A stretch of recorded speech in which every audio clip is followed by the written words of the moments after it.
Halo guys, selamat pagi. Salam LPK Daruma ya.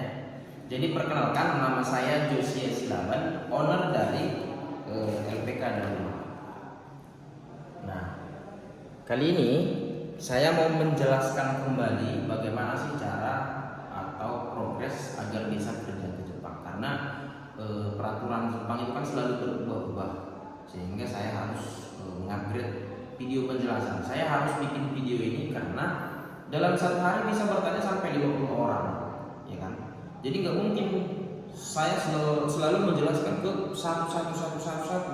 Jadi dengan video ini mudah-mudahan teman bisa memahami bagaimana proses bekerja ke Jepang, apa-apa aja jenis visanya, ya. Itu perkenalan singkat tentang saya. Terus ada juga yang bertanya, kenapa nggak kamu aja pergi ke Jepang?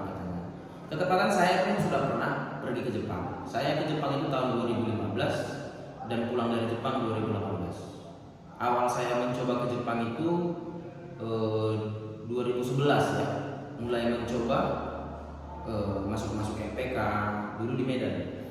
Dan berangkat ke Jepangnya 2015. Jadi 2011, 12, 13, 14 gagal, 2015 berangkat ke Jepang. Kenapa bisa gagal selama itu? Di 2011 saya coba IM negeri 2013 negeri, 2014 swasta. Nah 2014 awal ini saya sudah di Jakarta waktu itu. Kenapa nggak di Medan? Di Medan dulu LPK belum terlalu banyak dan informasi di Medan itu amburadul ya.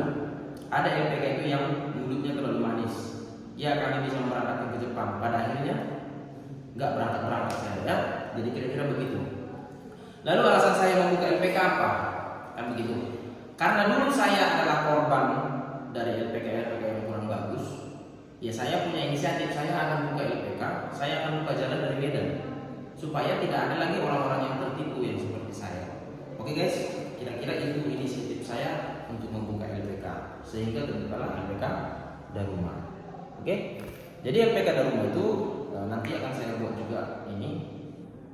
Di sini ada ya sekilas tentang LPK Daruma. Oke.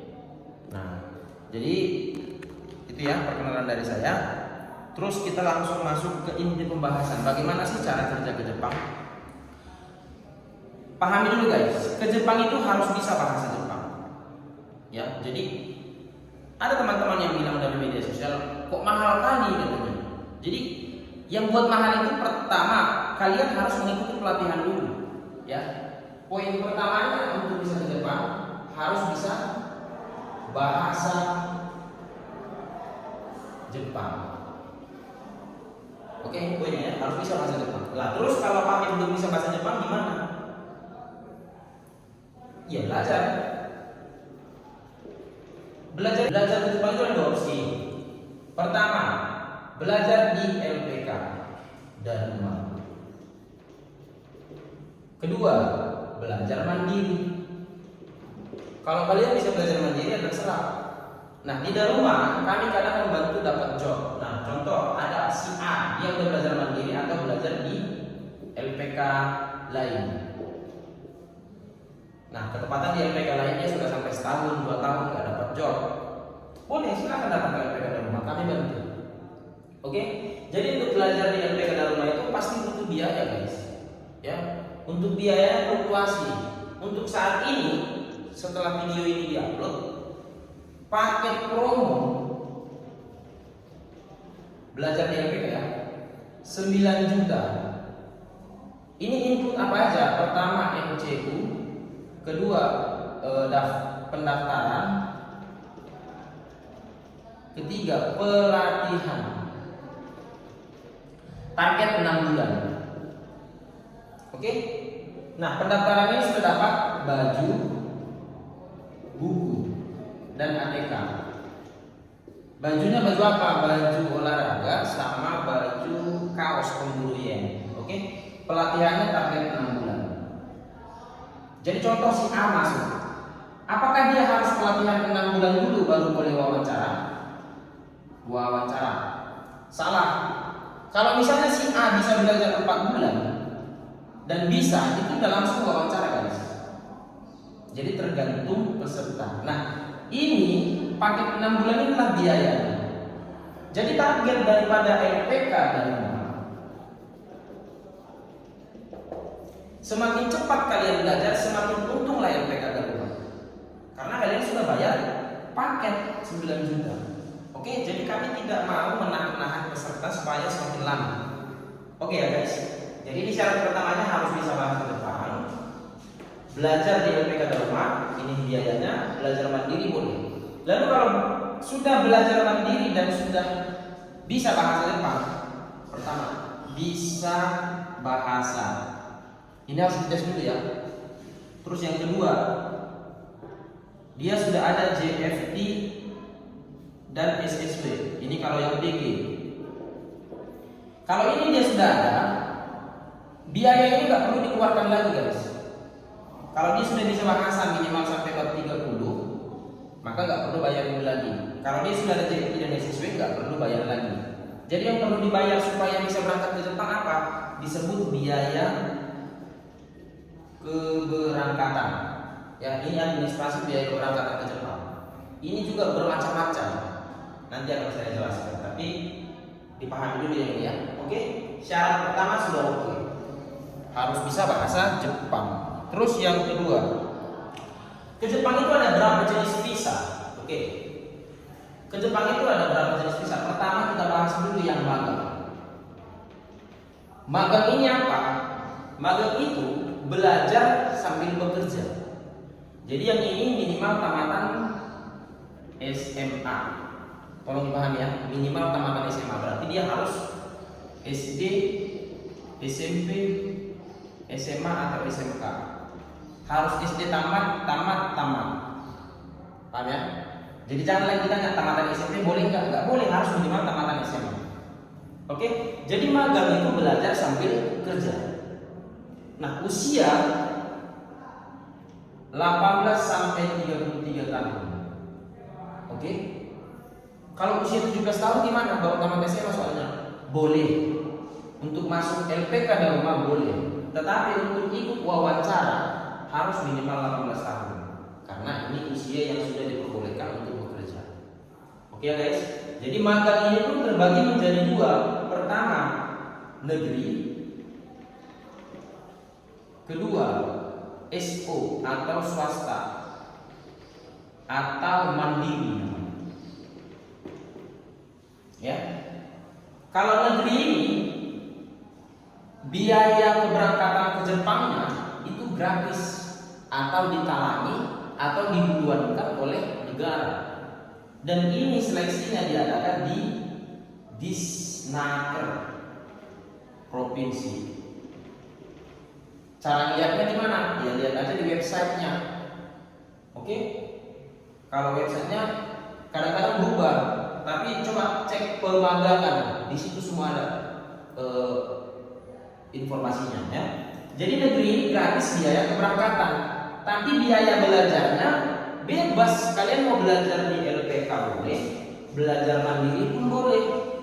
Karena negeri tidak mau tahu kamu belajar di mana. Yang mereka mau tahu ketika kamu sudah ikut seleksi negeri, kamu harus sudah bisa bahasa, gitu ya. Jadi jangan mau dipermainkan LPK. Kamu belajar sendiri juga boleh kok. Belajar di mana pun boleh kok. Coba di sini ya tinggal lihat aja website pemagangan. Oke? Kedua, SO. SO itu sama seperti negeri, cuma ini vendor. Seperti kami LPK yang menaungi SO. Ya. Jadi di sini kan biaya keberangkatannya gratis. Kalau di sini biayanya tanggung sendiri oleh peserta. Biaya ini fluktuasi guys. Ada yang biayanya 30 juta, ada yang 40, ada yang 50 juta, bahkan ada yang 60 juta. Kok bisa semahal itu padahal magang, ya kan? Jadi magang itu kenapa dia mahal? Bisa dibilang jalur cepat. Jadi ini jalur cepatnya tanpa sertifikat. Kalian sudah bisa OTW Jepang. Ada plus minusnya. Jadi plusnya cepat, minusnya apa? Bahasanya masih kurang. Kalian sudah berangkat ke Jepang ya? Tolong dipahami. Ketika nanti kalian di Jepang, kan nggak mungkin pakai bahasa Batak, harus pakai bahasa Jepang. Nah di sini nanti kendalanya, gitu. Jadi tolong diubah mindsetnya. Kalau kita mau kerja ke Jepang ya harus bisa bahasa Jepang dulu. Jangan maunya cepat. Kebanyakan yang magang ini seperti itu, sehingga sampai di Jepang disuruh ambil spidol, diambilnya cangkol, kan kena marah. Makanya dipahami dulu guys. Kalaupun magang karena nggak bisa tulisan kanji kalian, ya minimal bahasa Jepang kalian diperbaiki, minimal konteks bicara bagus. Oke ya. Jadi ini yang jalur magang. Gaji di magang itu berapa sih? Magang itu 110.000 yen sampai 130.000 yen. Kalau dirupiahkan sekitar 12 sampai 15 juta lah. Ini bersih ya guys. Bersih itu artinya sudah dipotong apartemen, listrik, air, gas. Jadi kalau kotor-kotornya dia bisa dapat 20-an. Ya, setelah potong apartemen bla bla bla bla, inilah bersihnya. Ini gaji pokok tanpa lembur. Kalau kalian lembur ya nambah lagi uangnya. Kalau kalian masuk malam ya nambah lagi gajinya. Kira-kira begitu. Paham ya guys? Ini yang untuk magang. Terus kita masuk yang TG.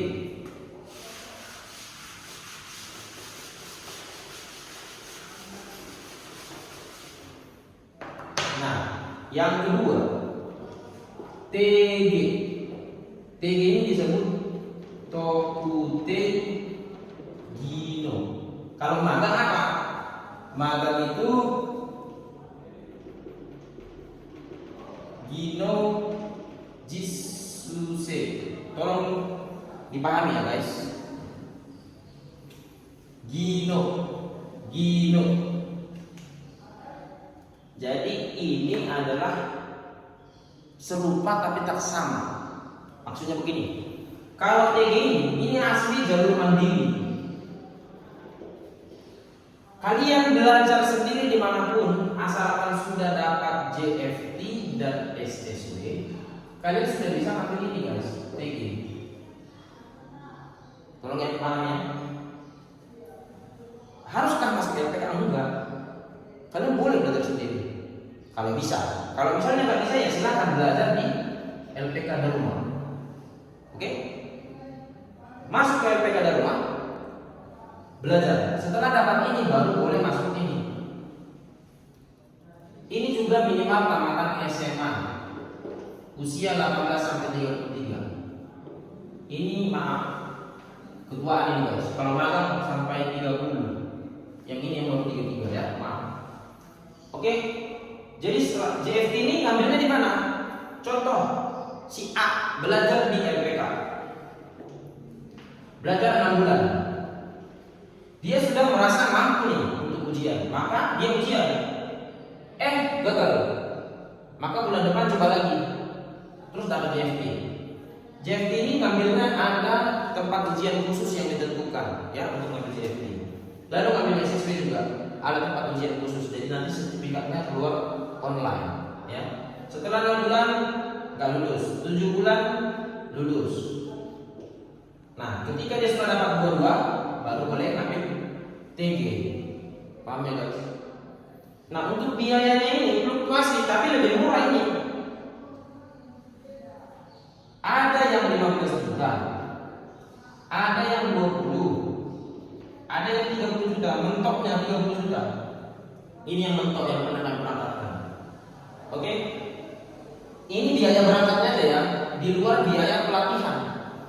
Tapi kalau misalnya si A udah belajar di LPK lain, sudah ada JFT, ada SSW, gak perlu lagi bayar pelatihan, hanya membayar biaya keberangkatan. Oke? Jadi misalnya sensei, kami orang gak punya, gimana? Oke, kita anggap ini yang paling mahal. Ketika kalian sudah lulus, artinya JFT SSW sudah jebol nih. Terus wawancara dengan perusahaan Jepang, lulus, berarti kan sudah dapat job. Ketika lulus, bayar 50%. Berarti 50% dari 30 juta, 15 juta. Oke? Terus kontrak, bayar lagi 50%. Berarti 15 juta lagi. Lihat ya. Nah, yang 15 juta terakhir ini nggak ada uang misalnya. Kalian boleh bayar setelah kerja di Jepang. Tapi ada bunga guys. Kalau bunga dari LPK Daruma 5% per bulan. Wow, besar banget gitu kan. Inilah yang bisa kami bantu karena kami juga menggunakan jasa orang ketiga atau koperasi.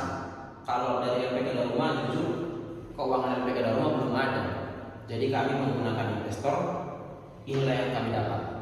Yang paling murah. Kalau ada yang lain itu minimalnya 10%. Ada yang 20%. Jadi ini kami hilangkan. Hanya ini yang termurah yang kami dapat. Nah, kalau teman-teman merasa ini terlalu berat, kalian boleh langsung ke bank pakai kur apa segala macam gitu. Nah, ini yang bisa kalian bantu guys, ya. Oke, ini kalau di DG, kalau di magang gimana? Ya terserah, pokoknya mau yang mana pun yang dipilih, tetap 50%. 50% wajib kamu bayar setelah lulus job. 50%-nya lagi setelah di Jepang. Oke? Paham ya? Jadi sebelum semua ini terjadi, sebelum kalian masuk LPK Daruma, kalian harus terlebih dahulu melakukan yang namanya pra-NCU. Supaya apa? Ke Jepang itu kan harus sehat.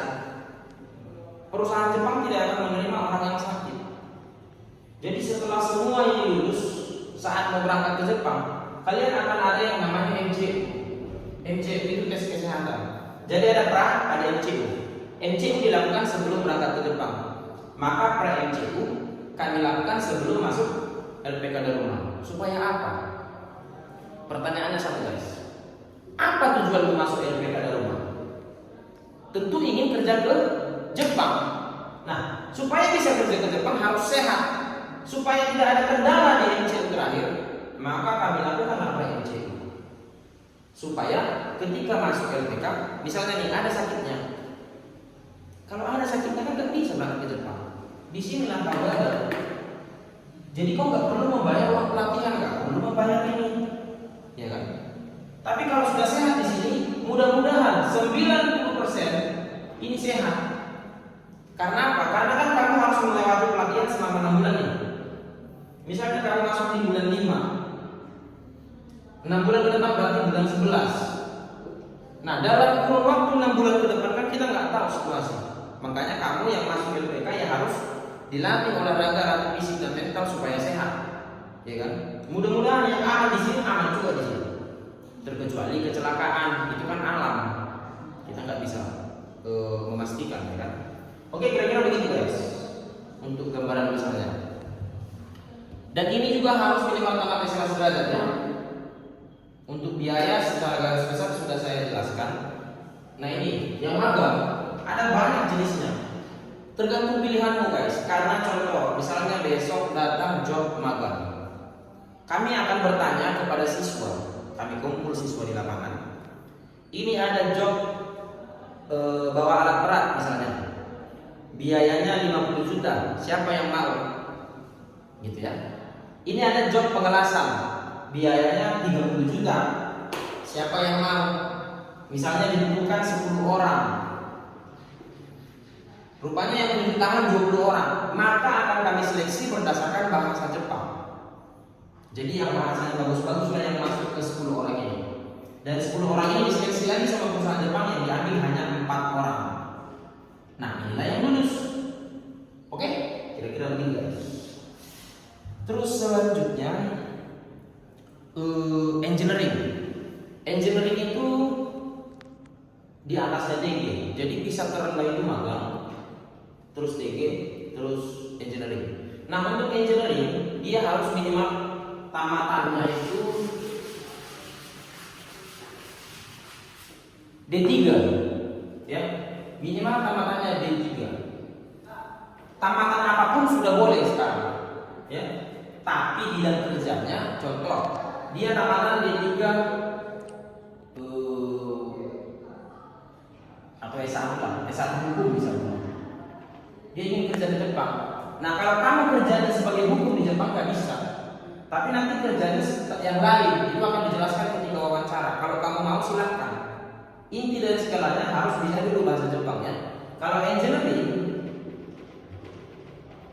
itu minimal tamatan 3 sampai S1 ya. Terus gaji yang didapat di sini itu fluktuasi juga dari 15 ke 20 juta. Kalau di DG gajinya sama ini, beda tipis. Paling beda-beda 1 juta lah di atas ini. Itu aja bedanya. Biaya lebih murah, sementara di magang biaya lebih mahal. Di sini belajarnya harus lebih panjang atau belajarnya harus lebih bagus, sementara di sini enggak magang ya. Nah kalau engineer itu minimal N5. Kalau nggak paham N5, ini penjelasannya. Bahasa Jepang itu paling rendah level 5, 4, 3, 2, 1. 1 paling bagus. Jadi paling rendah 5. Nah, N4 berarti di sini. Oke ya. Oh ini N5 ya yang engineer. N5 engineer. Dan konteks pembicaraannya atau conversationnya pun harus bagus. Ya guys. Terus engineer ini statusnya sama seperti pekerja di Jepang atau apa namanya? Sama lah statusnya seperti orang Jepang gitu lah. Engineer sudah boleh bawa keluarga, boleh nyetir di Jepang, boleh keluar masuk Jepang Indonesia. Ya, contoh misalnya saya sudah kerja sebagai engineer di Jepang selama 5 tahun. Saya mau cuti dulu lah 1 tahun, cuti dulu. Udah bosan di Indonesia nih, balik lagi ke Jepang, boleh. Asalkan tidak ada masalah kalian. Masalah itu maksudnya blacklist ya, mencuri, berkelahi gitu ya. Oke guys, jadi kira-kira seperti itu penjelasannya. Terus ada sedikit yang mau dibahas guys. Fungsi MPK. Supaya teman-teman nggak salah memahami fungsi si MPK ini apa? Pertama, mendidik bahasa. Kedua, fisik. Ketiga, mental. Namanya juga MPK, berarti lembaga pelatihan kerja. Jadi tolong dipahami ya, LPK itu lembaga pelatihan kerja.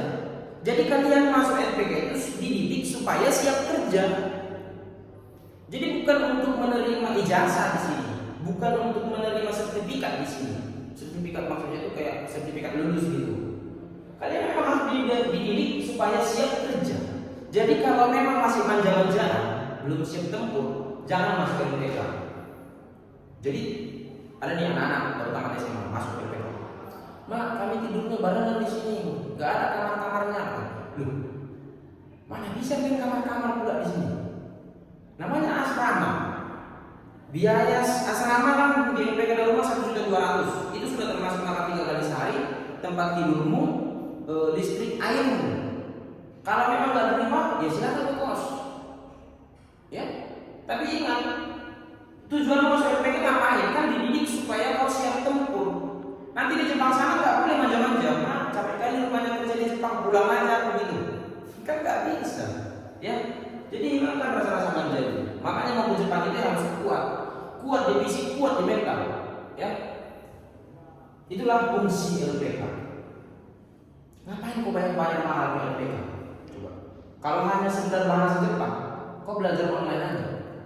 Kau belajar sendiri aja. Jadi itu fungsi LPK ya. Terus ada yang bertanya lagi guys. LPK Daruma sudah SO. Pahami dulu artinya. Kalau kamu magang, kamu butuh SO. Kalau jalur mandiri tadi, ya. Tapi LPK Daruma memang belum SO, tapi kami rekanan SO. Ya. Jadi SO itu sama seperti SIM. Tolong dipahami. SIM, surat izin mengemudi. Apakah semua yang punya SIM sudah pasti bisa mengemudi? Itu intinya. Jadi SO itu pun hampir sama perizinannya seperti SIM. Jadi tidak semua SO itu baik. Tolong dipahami. Karena SO ini hanyalah izin legalitas. Belum tentu dia bagus dalam pemberangkatan. Jadi tolong hati-hati teman-teman ya. mentuhankan SO atau mengagung-agungkan SO. Ya. Udah gitu coba bandingkan TG dengan magang. Biayanya juga berbanding langit dan bumi loh.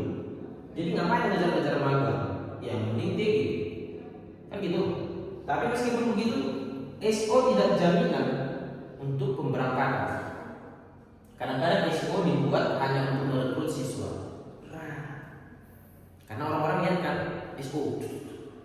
Oh, udah SO nih. Lihat track recordnya guys. Kami juga belum SO, tapi yang berangkat banyak. Mulai dari saya bergelut di dunia Jepang itu kalau nggak salah hampir 500 orang yang sudah UTM Jepang. Ya. Jadi tolong ingat, LPK Daruma yang saya naungi hanya satu, yaitu di Medan. Ini dia LPK Daruma Medan. Atau matchnya Kofuku Daruma Indonesia. Ya. Oke guys, jadi secara belak-belakan saya buka LPK Daruma bukan SO dan belum SO dan tidak akan SO. Karena nggak ada gunanya juga saya rasa. Atau juga relasi saya SO ada.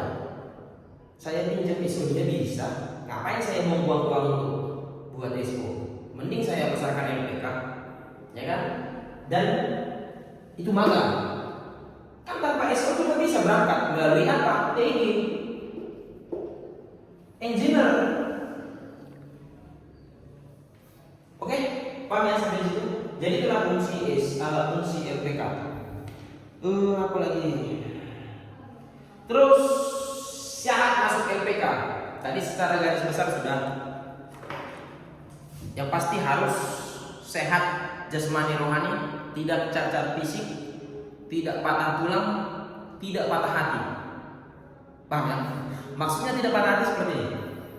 Jangan kalian berpikir ketika masuk LPK itu udah wajib berangkat ke Jepang. Belum tentu. Karena tidak semua orang yang masuk LPK bisa mengikuti peraturan dan bisa mengikuti pelajaran. Intinya kan harus bisa bahasa Jepang dulu nih. Bisa bahasa Jepang, baru kita ikutkan wawancara. Ketika lulus itu baru jelas berangkat ke Jepang. Oke ya? Jadi jangan berpikir aku udah bayar di LPK udah pasti berangkat. No. LPK hanya mendidik, melatih fisik dan mental. Paham ya? Terus fungsi LPK yang selanjutnya apa? Menjembatani ke perusahaan Jepang. Ya. Jadi fungsinya itu bukan hanya sekedar mendidik bahasa, mendidik fisik, mendidik mental, tetapi juga menjembatani ke perusahaan Jepang. Oke ya? Jadi ibarat kata kami lah penanggung jawab di Medan, gitu. Itu lagi syarat-syaratnya. Terus untuk TG itu guys, kita kembali ke belakang penjagaan lingkungan. TG itu biayanya kan ada yang 15, ada yang 20, 30 kan.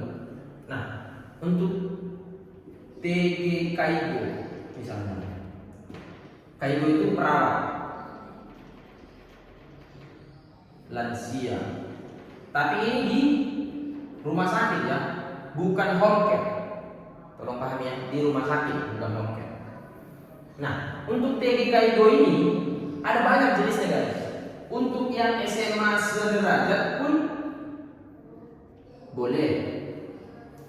Yang SMK atau D3 atau S1 perawat pun boleh. Ya. Sama-sama bisa. Cuma yang membedakannya apa? Kalau yang SMA sederajat itu biayanya jatuhnya tadi yang antara 20 ke 30 juta. Kalau yang SMK D3 S1 perawat ini biayanya lebih murah, ada yang 15 juta. Ya. Jadi nanti LPK Daruma ini akan transparan mengenai biaya. Biayanya sekian. Dan contoh, kalau kalian sudah sebut, tapi ini nggak mengingat ya guys. Jangan karena di video nanti jadi udah dibilang 15 juta naik. Untuk per video ini diupload, ini yang terjadi sampai saat ini. Kita nggak tahu ke depannya. Kadang ada yang 10 juta, tergantung perusahaan penerima. Jadi contoh, ketika berbicara kita nanti ketika kalian datang, misalnya ini biaya yang 15 juta. Ini akan kami jelaskan 15 juta ini kemana aja, sehingga tidak ada lagi di belakang-belakangnya biaya ini itu enggak. Kami nggak mau merekrut siswa hanya untuk sekedar masuk aja, enggak perlu. Jadi kita transparan ya guys. Ingat, perawat lansia di rumah sakit, bukan rumah ke rumah. Ini untuk cewek. Kadang-kala ada cowok, tapi nggak banyak, lebih banyak cewek. Ini gajinya berapaan sih? Gitu kan?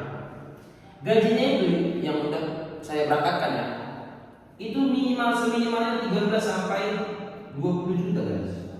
Tergantung lokasi kerja. Sama kayak kita di Indonesia nih. Gaji di Medan dengan gaji di Jakarta beda nggak? Nah kira-kira begitu. Makanya dibuat 13 sampai 20. Ya, jadi jangan salah. Kira-kira itulah dia. Terus syarat masuk LPK tadi udah fix ya. Nanti akan saya buat juga di screen layarnya. Oke, jadi kira-kira seperti itu guys. Untuk teman-teman yang memang ingin kerja ke Jepang itu nggak mudah. Kenapa harus ke Jepang ya? Ya saya pribadi menganggap Jepang itu negara maju. Kenapa? Lihat sepeda motor di Indonesia, rata-rata Honda, Yamaha. Mobil rata-rata Toyota, Honda, Nissan. Itu dari Jepang. Jadi dengan kita pergi ke Jepang, bukan hanya uang yang bisa kita kumpulkan sebagai modal, tetapi wawasan juga. Ya mudah-mudahan setelah kita pergi ke Jepang, pulang ke Indonesia, kita menjadi orang yang berbeda di perekonomian, berbeda di cara berpikir. Ya, jadi dengan biaya yang begitu mahal akan terbayar ketika kalian sudah di Jepang. Makanya jangan masuk LPK dengan gampangnya menyerah pulang. Jadi kalau lagi-lagi kalau sakit itu diobati, bukan telepon orang tua minta dijemput pulang ya. Artinya kau untuk sukses itu tidak ada yang instan. Kau harus berjuang. Kau harus berlari di sini. Kau harus menyiksa dirimu di sini. Dari yang tadinya kamu sikit-sikit mak, kamu harus mandiri. Karena ketika kita dewasa, kita yang jadi kepala keluarga yang laki-laki ya. Tengok perempuan di LPK dan rumah aja banyak. Kali-kali dia laki-lakinya malah sedikit. Masa perempuan jadi pejuang yang laki-laki enggak? Ya, jangan mau kalah. Jadi intinya kalau mau ke Jepang ingin memajukan pola pikir dan perekonomian, ya gas, masuk LPK berarti harus berangkat. Semua hanya karena masalah waktu. Karena ada yang memang orang cepat belajar bahasa, ada yang agak lambat. Tapi meskipun lambat bukan berarti tidak bisa. Kan semua tergantung diri. Aku mau, ya udah gas, gitu ya. Oke, salam sukses, salam LPK.